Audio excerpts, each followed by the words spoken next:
स्वागत है आपका। थोड़ा ये सवाल है, एक ये मैंने बताया था अपनी मम्मी जी के बारे में, पहले एक बार आपसे बात हुई थी। तो वो गोली तो लेती नहीं है, ना एलोपैथिक है ना वैसी कोई लेती है। तो उनके ना अब जैसे मसूड़े दांत तो है नहीं, उनकी 80 उम्र एज है, तो उनके मसूड़े से ना खून आ रहा है, कभी कभी खून आ जाता है। तो उसके लिए अब गोली तो लेती नहीं है, तो मैं अब उसमें क्या ये मल्टीविटामिन का वो गोली में से वो जो अंदर होता है वो पीस के दूध में या दही में मिला के दे सकता हूँ? उससे कुछ फर्क पड़े? आप कहते हैं ना मल्टीविटामिन देने से दांतों में खून जो कमी हो जाती है तो आराम पड़ जाता है। एक तो ये सवाल है उनके लिए, ठीक है जी। और गुरु जी, मैंने पहले भी आपसे वो किया था, एक मेरे दोस्त है उनका ऑपरेट हुआ था, ये हर्निया या पता नहीं अपेंडिक्स बताया था, ऑपरेशन हुआ था उनका। और वो 4 साल अब 4 महीने हो गए उनको, सॉरी 4 महीने हो गए, तो उनका अब दोबारा फिर ऑपरेट करने के लिए बोल रहे हैं जी। आपने कहा था कि गोंद चिलगोजा देना है, ठीक है ना, तो उनको मैंने बताया भी। अब उससे भी कुछ वो नहीं हो रहा, वो कहे दोबारा उनको ऑपरेट करने के लिए बोल रहे हैं। उसको पस पड़ गई थी उनको यहाँ पे, जब काट के ना यहाँ पे, तो वो कहते भाई 3 महीने तक इनको आराम करना पड़ेगा, फिर उसके बाद में हम दूसरा ऑपरेशन करेंगे। और 4 महीने बाद किया जी उन्होंने ऑपरेशन, ठीक है, अब 2 दिन पहले किया है। तो उनके लिए मतलब जारी रखी गोंद, अपना गोंद चिलगोजा, वो उनके लिए कुछ और भी हिदायत है तो गुरु जी बताना। और गुरु जी एक मैं अपने लिए है, जैसे कि मेरे बाल जैसे मैं बड़े रखना चाहता हूँ, लेकिन थोड़े से बड़े होते हैं, घुंघरालू हो जाते हैं, और वो इस कदर बढ़ते हैं 15-20 दिन में कटाने ही पड़ते हैं, ठीक है ना। तो और उस तो घुंघरालू हो जाता है तो बढ़ ही नहीं पाते हैं, इतने घुंघरालू हो जाते हैं तो उनको कटाना ही पड़ता है। और एक बाल से संबंधित दूसरा सवाल है गुरुजी, मतलब आपने बताया था ना बाल उगने की जो एज है, उगाने की जो एज है, ये किस उम्र तक सही है? मतलब किस उम्र तक हम इसको वो कर सकते हैं गुरुजी? देखिए, अक्सर मसूड़ों से खून पायरिया की वजह से होता है। दांतों में एक अजीब सी सड़न जो मल्टीविटामिन्स और कैल्शियम की कमी की वजह से हो जाती है, तो मल्टीविटामिन्स और कैल्शियम उन्हें दें। और ये खाने का सोडा की मालिश अगर ऐसे हल्के हल्के करके और फिर उनका बाद में एक बार कर दिया करें पूरे दिन में, तो भी पायरिया का खून रुकना मुमकिन है जी। दूसरा सवाल है कि जिनका ऑपरेशन हुआ है हड्डियाँ वगैरह का, वो चिलगोजा गोंद का इस्तेमाल कर रहे थे, तो कुछ और दिया जा सकता है? वो पस बन गया है, अब तो दोबारा से ऑपरेशन को बोला है डॉक्टर ने। तो देखिए, डॉक्टरों के हवाले हैं और वो जो भी चाहेंगे करेंगे, लेकिन जख्मों को जल्दी सुखाने के लिए, और जो किसी सूरत जख्म ना सूखता हो उसके लिए, या अगर चाहे तो उनकी दवाओं के साथ एक चुटकी गोंद चिलगोजा 1 बार या 2 बार रोजाना दे सकते हैं। इससे डॉक्टरों के इलाज में और जख्म सूखने में उनको मदद जरूर मिलेगी। तीसरा सवाल है कि सारे सिर के क्या लकवा और तमाम बीमारियों के लिए ठीक है?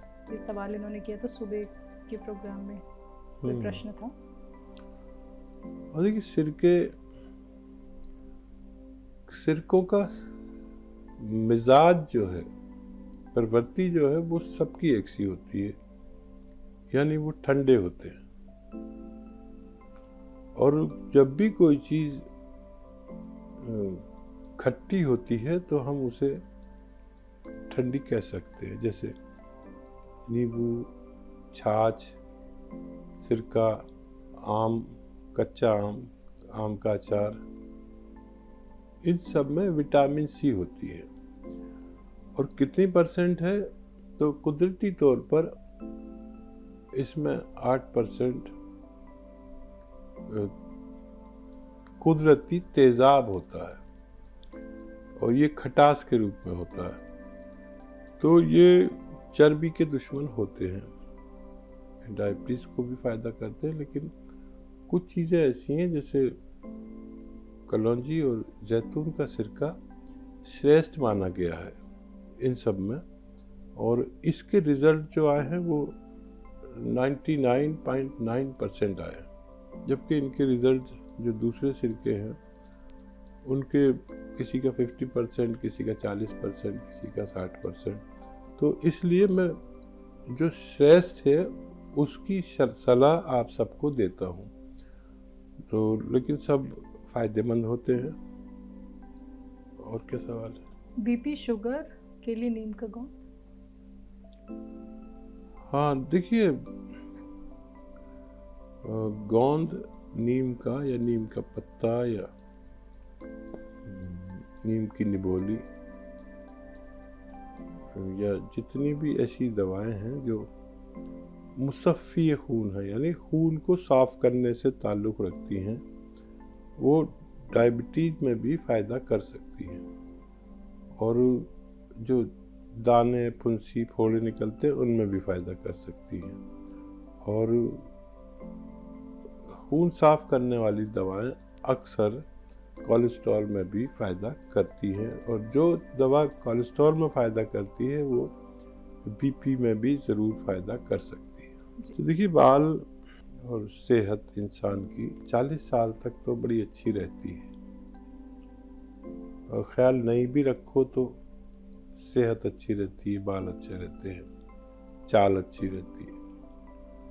40 साल के बाद ख्याल करना शुरू कर देना चाहिए, चाहे बालों का हो या सेहत का हो या खून का हो या दिल का हो। ये 40 साल के बाद बीमारियों की समझ लीजिए आना जाना रहेगा। अब वो बीमारियां कौन सी हैं? बाल भी जाएंगे, कोलेस्ट्रॉल भी बढ़ेगा, ब्लड प्रेशर भी बढ़ेगा, थायराइड भी हो सकता है, डायबिटीज़ भी हो सकती है। तो 40 साल के बाद अपना हर 6 महीने में चेकअप ज़रूर कराएं, और जिस चीज़ की ज़रूरत हो वो लेते रहें। तो हमारे बाल भी और हमारे चाल भी अच्छी रह सकती है। कहीं दर्द हो तो उसका इलाज करें, ब्लड प्रेशर हो तो उसका इलाज करें, कोलेस्ट्रॉल हो तो उसका इलाज करें। तो रख रखाव पर है आदमी की सेहत, लेकिन 35-40 साल तक हम अच्छे सेहतमंद रहते हैं। उसके बाद बग़ैर ख्याल रखे हम सेहतमंद नहीं रह सकते। मैं अक्सर लोगों से बात कहता हूँ, 40 साल के बाद अपना ख्याल खुद रखा करें।